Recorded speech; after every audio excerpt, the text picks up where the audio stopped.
अब दोस्तों केमिकल हम दवा दब डालते जा रहे हैं और किसान का जो खर्चा है वो बढ़ता जा रहा है और जो उसकी ईल्ड है, जो पैदावार है, वो घटती जा रही है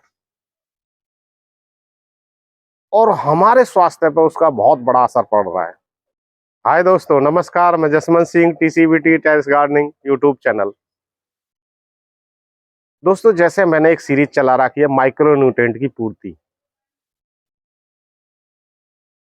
और वो भी घर पे और जैविक विधि से हम कैसे तैयार कर सकते हैं और क्या क्या हमको सामग्री चाहिए, ये मैं पूरा आपको विस्तार से बताऊंगा और बना के भी दिखाऊंगा दोस्तों कि आप किन किन सामग्रियों से इनको घर पे बना सकते हैं और डेवलप कर सकते हैं। अब दोस्तों केमिकल हम दवा दब डालते जा रहे हैं और किसान का जो खर्चा है वो बढ़ता जा रहा है और जो उसकी ईल्ड है, जो पैदावार है, वो घटती जा रही है और हमारे स्वास्थ्य पर उसका बहुत बड़ा असर पड़ रहा है। आज की डेट में आपको तरह तरह की बीमारी मिल जाएंगी और कैंसर की सबसे ज्यादा मरीज मिल रहे हैं।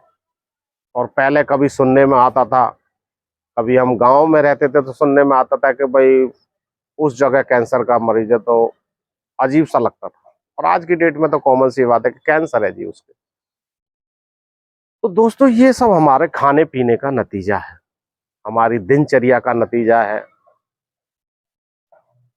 अब दोस्तों हमें जो पंच तत्व भोजन मिलना चाहिए वो हमें नहीं मिल रहा। मतलब जैसे बात करें कि हमारी जमीन में जिंक नहीं है, आयरन नहीं है, मैग्नीशियम नहीं है और भी अन्य तत्व नहीं है। और दोस्तों अगर हम माइक्रो न्यूट्रिएंट की पूर्ति कर देंगे तो दोस्तों सवाल ही पैदा नहीं होता तो उसमें कोई रोग आ जाए। क्योंकि जैसे सिंपल सी बात है कि आयरन की कमी होगी तो इल्ली आएगी, उसी हिसाब से सारी चीजें हैं। तो दोस्तों इसे हम डेवलप कैसे कर सकते हैं और कौन सा चीज हम डेवलप कर सकते हैं 17 माइक्रो न्यूट्रिएंट में से? तो आज हम बात करेंगे सल्फर की और आपका क्लोरीन की और आपके मॉलिब्डेनम की। सल्फर हो गया और क्लोरीन हो गया और मॉलिब्डेनम हो गया। ये हमको तीन चीज मिलेंगी और तीन ही सामान में। जैसे आपका हो गया, हमें तीन सामान क्या लेना है? हमें लेना है दोस्तों काली मिर्च और पीपल और सौंठ। इनमें हमें वो तत्व मिल जाएंगे पित्त बढ़ाने वाले। अब दोस्तों बात आती है कि हमें सामग्री इनकी कितनी चाहिए और कितना लगेगा और हम कैसे डेवलप कर सकते हैं। तो इसको दोस्तों आपने लेना है 20 से 25 केजी गोबर। 20 से 25 केजी गोबर आप भैंस का ले लो, भैंस का नहीं तो गाय का मिल जाए तो बेस्ट है, नहीं तो भैंस का भी चलेगा। और उसमें लेना है दोस्तों आपको 1 केजी गुड़ और आपको 200 ग्राम लेनी है दोस्तों काली मिर्च और 200 ग्राम लेनी है आपको पीपल और 200 ग्राम लेनी है सौंठ। तीनों चीजों को आपने एक इनाम दस्ता में या मिक्सी में या सिलबट्टा पे आपको किसी में पीस लेना है इसको और तीनों को एक जगह करके उस मिट्टी में, उसमें गोबर में आपको मिलाना है।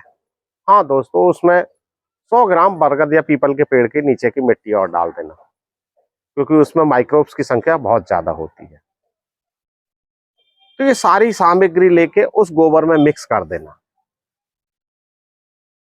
मिक्स करके एक गड्ढा खोदना 2x2 का। और गड्ढा ऐसी जगह खोदना जहां छाया आ रही हो, किसी दीवार वगैरह की आ रही हो या किसी पेड़ की आ रही हो, और नीची जगह पे ये काम आपको नहीं करना है। क्योंकि जहां पानी भरता हो। तो जब दोस्तों हम इसको मिक्स करके उस गड्ढे में डाल देंगे,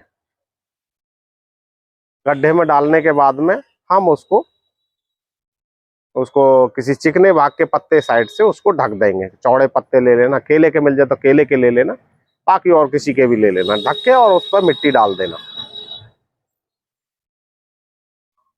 अब मिट्टी डाल के उसको 45 दिन के लिए दोस्तों ऐसे ही छोड़ देना है। 45 दिन बाद एक साइड से हटाना पत्ते, और हटा के उसमें 1 लीटर आपको लस्सी लेनी है, 100 ग्राम गुड़ लेना है और वो उसमें डाल देना ताकि वो भीग जाए। थोड़ा बहुत अप डाउन हो जाए, ज्यादा कम हो जाए तो कोई दिक्कत नहीं, ज्यादा हो जाए कम नहीं होना चाहिए 1 लीटर से। और 45 दिन उसको फिर छोड़ देना। फिर दोस्तों ये बहुत ही एक भुरभुरा एक आपका माइक्रोन्यूट्रिएंट बनकर तैयार होगा, क्योंकि 45 दिन में ये डेवलप होगा। 45 दिन बाद गोबर डीकम्पोज होगा, और डीकम्पोज करने में लस्सी बहुत अच्छी भूमिका निभाती है और उनकी प्रजनन संख्या को भी बढ़ाती है। जब दोस्तों ये तैयार हो जाए तो आपने 10 केजी निकालना है। 10 केजी निकाल के किसी कंपोस्ट में मिला के या रेत में मिला के 1 एकड़ में बुरकाव कर देना। ये आपकी माइक्रोन्यूट्रिएंट की पूर्ति हो जाएगी। अब बात आती है दोस्तों कि हम इसको बना के दिखाएं।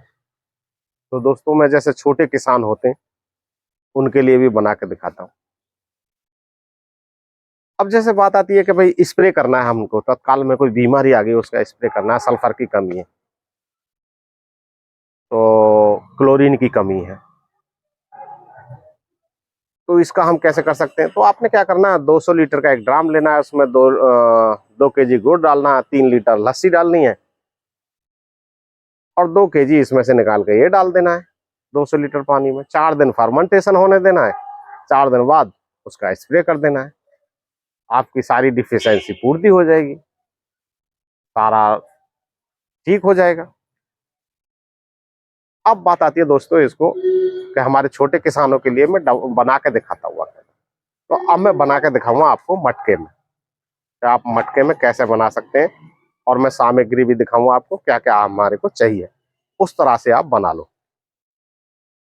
ये दोस्तों जैसे हमारा गोबर हो गया, 5 किलो के करीब हमने गोबर लेना है और उसमें 250 ग्राम गुड़ लेना है आपको।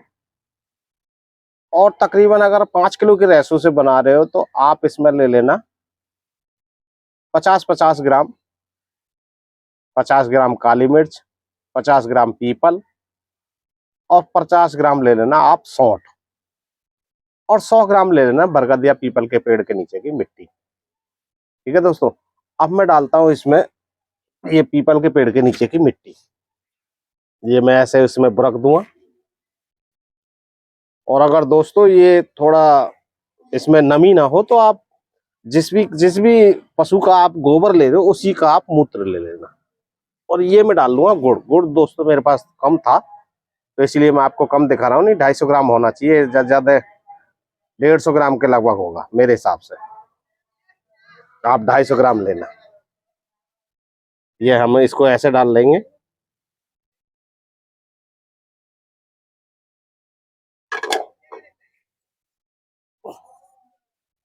ये हमने डाल लिया। ये दोस्तों हमारी तीनों चीजों मिक्स हमने करवा ली थी, पिसवा ली थी मिक्सी में। ये हम डाल देंगे इनको ऐसे।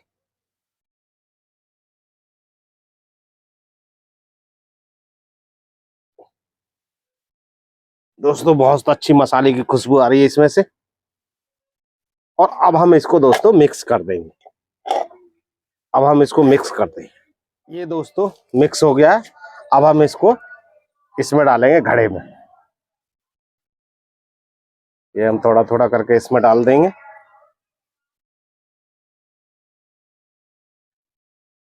ये दोस्तों अब मैंने इस मटके में भर दिया है, और भरने के बाद अब मैं इसको किसी पॉलीथिन से कवर कर दूंगा और मैं इसको छायादार जगह में रखूंगा। अगर दोस्तों मेरी वीडियो आपको पसंद आती है तो वीडियो को लाइक करना और चैनल को सब्सक्राइब कर देना। ठीक है दोस्तों, नमस्कार, जय हिंद।